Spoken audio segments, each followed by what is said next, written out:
Evening to Parliament Street event around the defence capability of this country. As you can see, we have a distinguished panel. On my left here, we have Professor Eric Grove, who's from Salford University. He's a naval historian, and obviously he is a regular on the BBC and the like as a commentator, a deep well of knowledge there.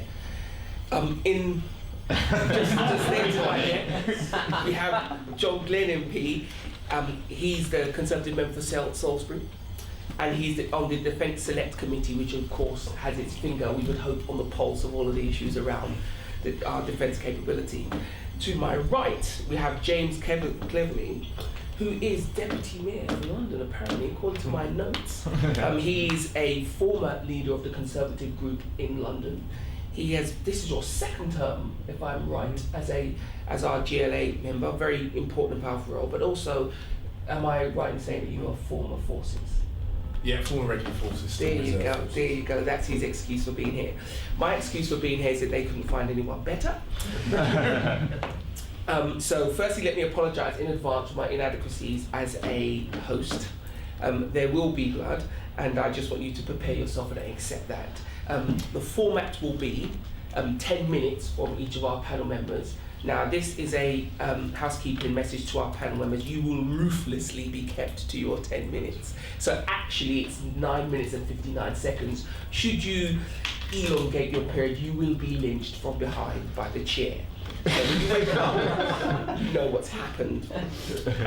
After that, we'll have a question and answer. The whole point of this is to have a free-flowing conversation from you. We really want questions. I want you to understand this is a test, and you will be graded on the quantity of questions and the quality of those questions.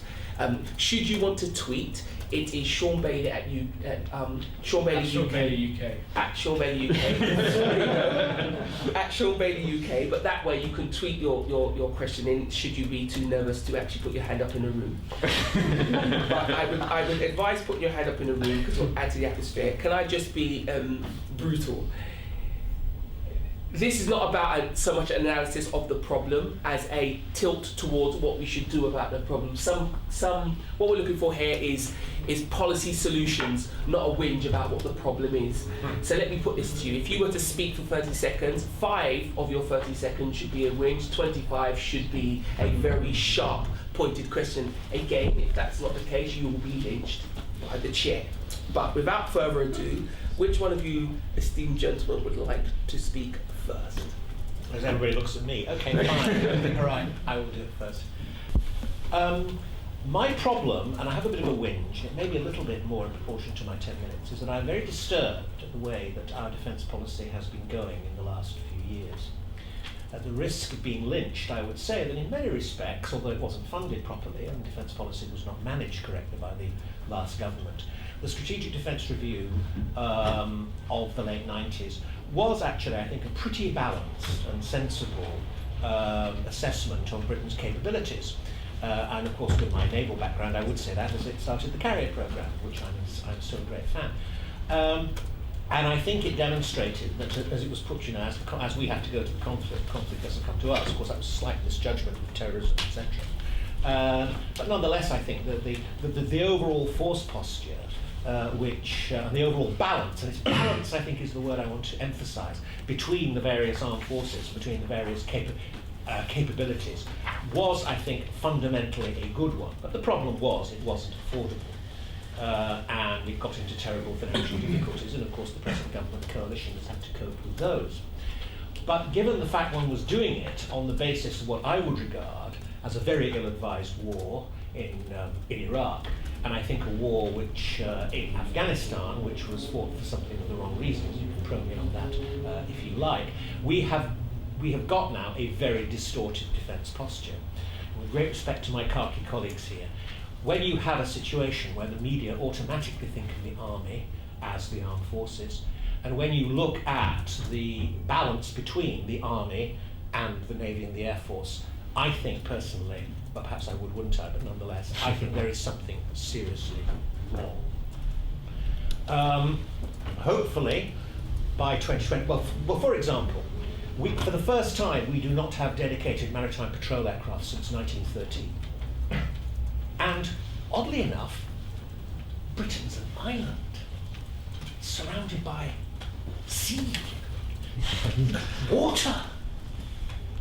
And it can also, as was shown on several occasions in the 1940s, it can also be bombed. And it also requires air defences. You might be surprised at that. I'm the only naval historian I know who thinks creating the RAF was a good idea.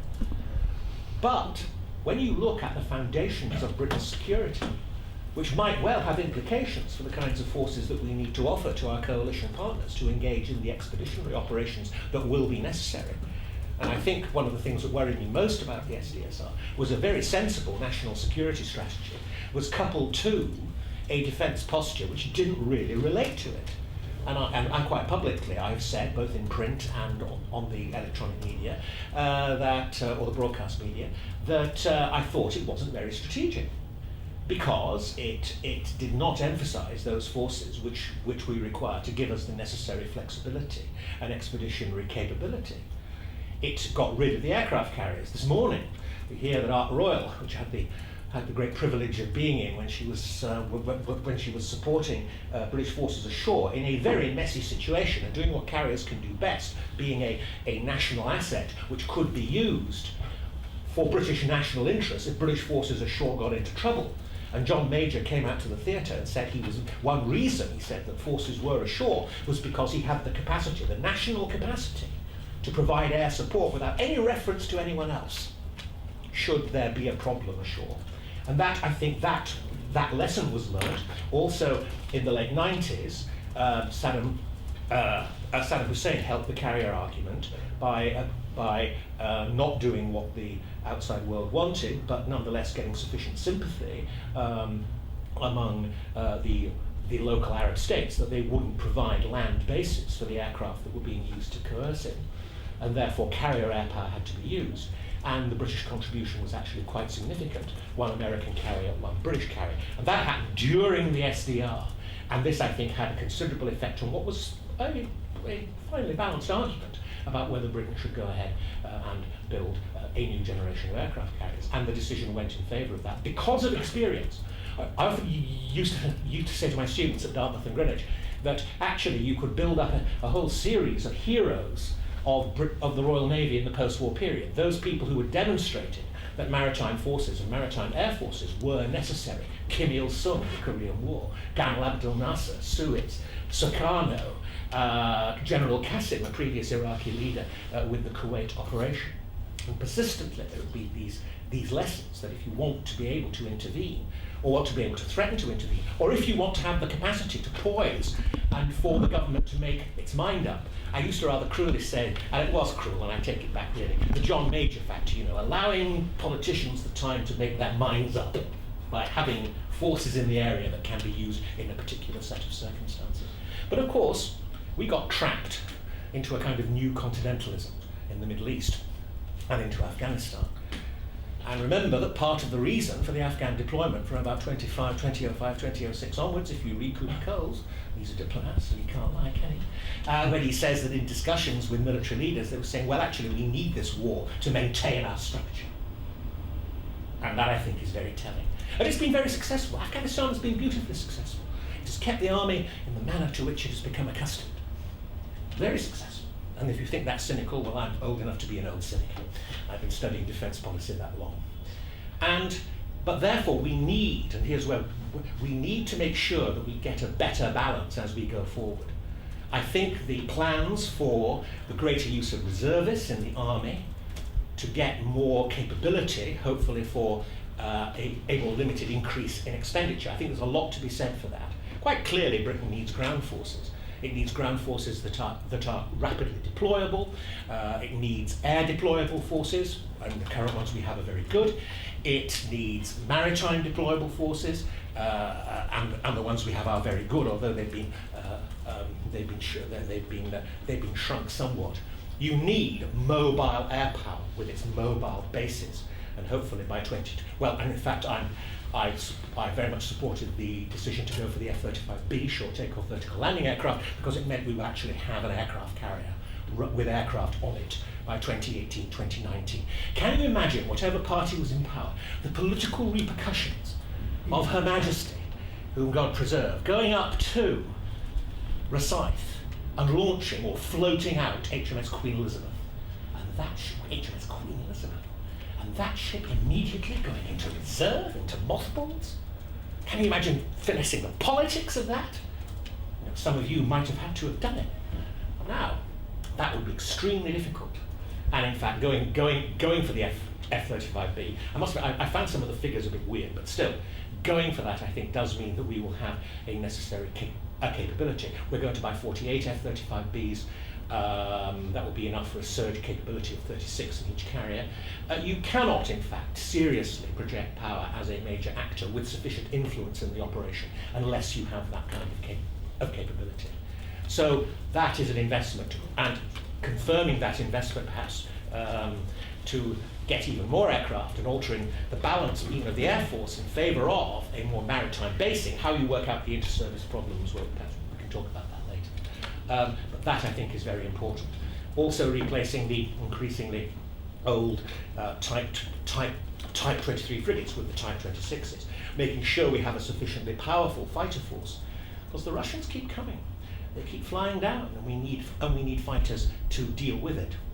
All I suppose I'm arguing for is that we need to start ordering our defence posture in a rather different way, realising that as an island what we fundamentally need to do is to control the seas around us and control the air above us. That's what allowed Britain to survive in 1940. And finally, we need a nuclear deterrent based on SLBMs in submarines. And on that point, I'll stop.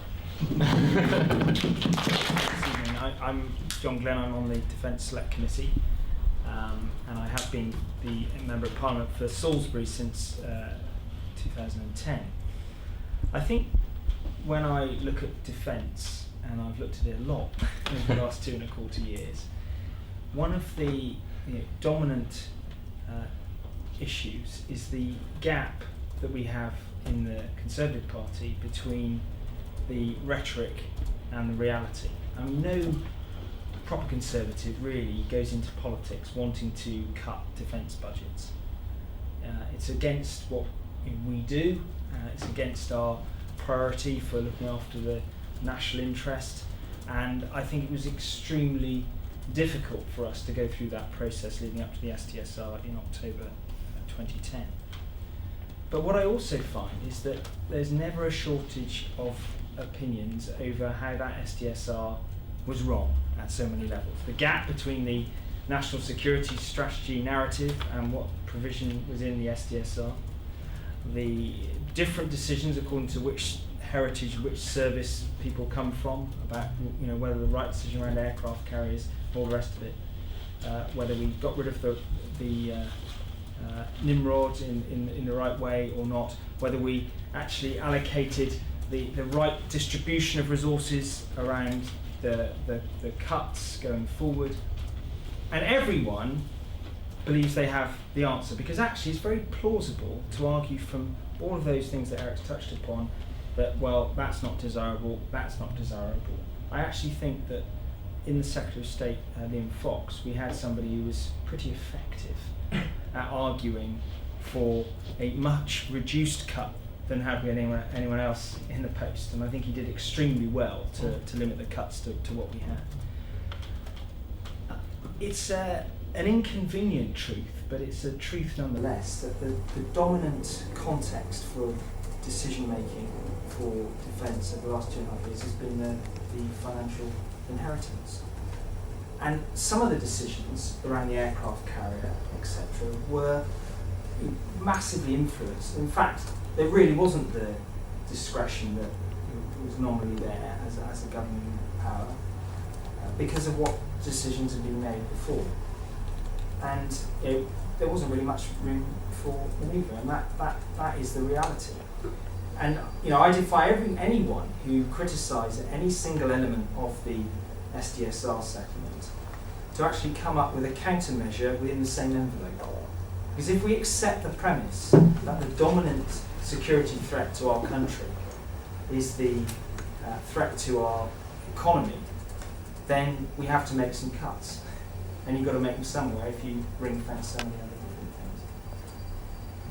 The other point is that influence in a multipolar world comes not just from our defence posture, but also the relationship with diplomacy, with what the Foreign Office does, with our aid budget, and those three combine and work very effectively. I spent some time in Afghanistan, and what was absolutely clear is that each component of our activity there needs to work with the others, because actually if they don't, they will each be ineffective. But it's also not viable to adopt a defence posture and a foreign policy in isolation. I mean, all of our activities are frankly aligned to other countries' interests. And as a constituency MP, you always get individuals who say to you, well, why did we intervene in Libya in the way that we did, but we're not prepared to do the same thing in Syria? Mm-hmm. And of course, the reality is that defence and foreign policy is about reacting to events.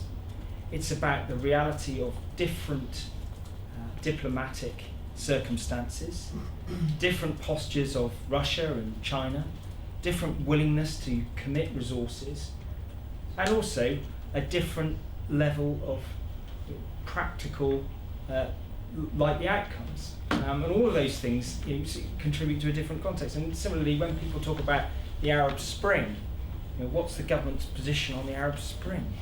Well, I mean, each country in the Middle East has a very, very different set of dynamics, set of relationships, and we have a different understanding and set of levers to influence things. So I would just be a little bit cautious about drawing too quick a conclusion based on the headlines of the SDSR and the immediate decisions made, because of course there are some big risks that were inherent in some of those decisions.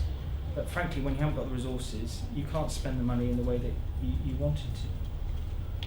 But what I'm absolutely clear about is that we need to recognise that the major and most dominant effect of living in a multipolar world is that there is an increased level of unpredictability.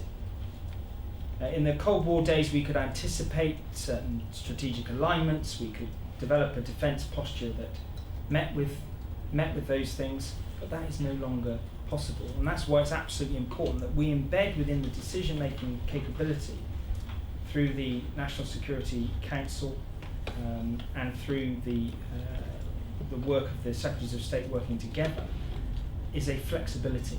And I think that one of the principles that the SDSR did try to embed in our military is an ability through extra use of the reserves is to actually scale up more quickly whilst having a core that will give us a basic capability for a certain set of events that we think are plausible. But that will change, and we need to have that, an eye to that flexibility. And I readily concede that some of the decisions that we made, are extremely difficult to justify on their own terms. I mean, the aircraft carrier decision was based more around the contractual arrangements that were bequeathed us. Eric said he found some of the figures a bit weird. Well, I certainly found some of the figures a bit weird, and I also find the different interpretation of some of the figures a bit weird. But I was talking to a very senior former officer who's now in the House of Lords, and he put it like this. He said, what we need to do is establish what the risks are facing our country, therefore from that work out what capabilities we need to develop, and that should inform the SDSR. And by the way, you need to make absolutely sure that you put extra resources into the army, because they're going to need it after Afghanistan. And therein lies the problem. The structure of our decision making is aligned around three services who are trained and culturally attuned at beyond a certain level to fight for their own interests, and not genuinely develop the tri-service view that's needed to optimise decision making.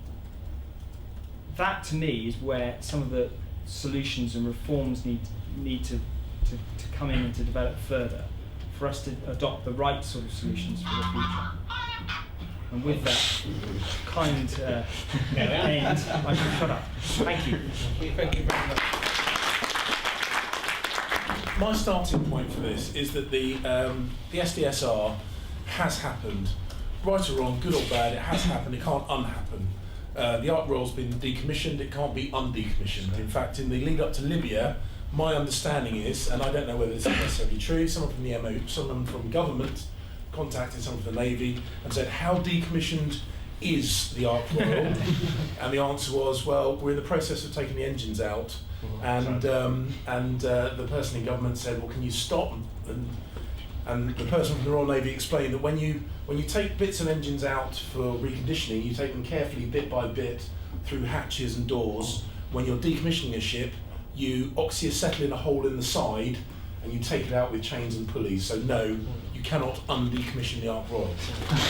So we are where we are. And so I'm actually, I'm not going to try and add much to what's already been discussed about the SDSR, because I think what we need to make is right or wrong. Typhoon has been commissioned, Ark Royal's been decommissioned. Stovall aircraft are being bought, they're not going to be unbought, etc., etc. So let's take a leap ahead of that and think where we're going next. So firstly, what is a unipolar or multipolar?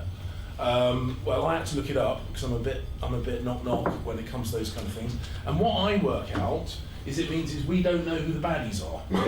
We don't know who the baddies are going to be. And more importantly than that, we don't know how powerful the goodies are going to be, comparatively speaking. John mentioned that means the need to be flexible. The other thing that really strikes me is that recently we've been very focused on the war, and our defence posture has been very much geared around the war rather than a war. And if you talk to members of the armed forces who are in armoured regiments, tankies, they don't know how to do tank warfare anymore, because we haven't done flowing over rolling countryside, tank warfare for 10 years, which basically means that sergeants, troop sergeants in armoured regiments haven't been troopies in armoured regiments. They don't know how to fight their tanks. They haven't done it. Okay. Air defenders. We have not done ground-based air defence as an artillery officer. We have not done ground-based air defence in a very real context at any point between the Falklands and our most recent deployment, which has been around East London in supporting the Olympics. We haven't done air defence where the enemy has actually got aircraft in a whole generation. There are big bits of military capability that we just have not done. So the big question that I ask is, what are we going to do? Are we going to try and present ourselves as a complete spectrum defence posture? And what I mean by that is, are we going to have SAS at one end of the spectrum and armoured divisions at the other end of the spectrum and all points in between? Are we going to have counter-piracy naval operations in the Horn of Africa at one end of the spectrum and expeditionary warfare with aircraft carriers and landing craft at the other end of the spectrum and all points in between? Do we have enough money to cover all those bases? Or should we, moving forward, accept the fact that our armed forces are not going to be big enough to tick every box? And should we perhaps focus on the areas that we are very good at, world class at, internationally recognised as being ahead of the game? So for me, that demands certain questions. And seeing as we're in a think tank environment, let's be radical. Let's ask some really, really big questions. What's our appetite for destruction? How comfortable are we at killing people? Because that's what armed forces do. And as much as we like to kind of flounce around the edges, basically the thing that sets armed forces apart from everyone else in society is the willingness and capability to kill humans. That's what it is about. And if you ever lose sight of that fact, you're in trouble. So what is our appetite for killing people? The job that I do in the armed forces is in what's now known as the Joint Effects Desk. It used to be called the Guns Desk back when the Royal Artillery blew people up. That's what we used to do. In the modern theatre, and what the Joint Effects Desk mainly does in theatre is avoid blowing people up. Actually, we blow up things, we blow up buildings if we have to. We surgically remove particular high-profile and dangerous individuals, we mainly don't blow things up. Okay? Because our national appetite for blowing things up has greatly diminished. So we talk about the need for a nuclear deterrent. Are we really psychologically ready for blowing up not just 1 or 2 people, or 10s or 20s of people, or hundreds of people, or even thousands of people? Are we really in the mood for blowing up millions of people? Because that's what a nuclear defence posture means. We have to be psychologically ready and be prepared to destroy thousands or hundreds of thousands or millions of lives. And if we're not prepared to do that, a nuclear deterrent is a bit of a waste of money. Are we prepared to lose large numbers of our own soldiers, sailors and airmen? Okay. If not, a large-scale state-to-state conflict is really not on the cards. If we are going to go to war with, let's pick a major emerging power at random, China, they have got the capability of putting an awful lot of manpower into the meat grinder in order to win. Okay, are we willing to trade lives on a 1-to-10 ratio? Because if they are, and we're not, then we've lost, and there is little point in engaging in the conflict, because they are able to lose 10 people for each one of ours and still come out winners, because that's the scale of their army. And if we're not willing to do that kind of like mathematics, then again, we just need to, quite simply, not go to war with China. What's our appetite for putting humans in the front of aircraft? Okay, if we can bomb insurgents in northern Pakistan and eastern Afghanistan from a comfy desk in Arlington, Virginia, why are we really spending that much money putting humans in the front of aircraft? So there are some really big questions, some almost philosophical questions, and until we get our head around those philosophical questions, our defence posture is going to be cluttered. And the big thing, and it's been hinted at by the other 2 speakers in their speeches, is that really we've got to ask ourselves, do we need to have 3 separate armed services and the hierarchies that go with them? We have an aircraft, recently commissioned aircraft, that does not fly off our recently commissioned aircraft carriers. We have got conflicting purchasing decisions, and we have a military procurement strategy which is all over the place. So perhaps one of the really bold questions we need to ask is it now time to scrap the Army, Navy and RAF and just have a single defence force with a unified plan and a unified procurement? I'm not saying that's necessarily where I would go, because I'm a soldier. If it was down to me, we'd have the army and everyone else can get stuff. Thank you.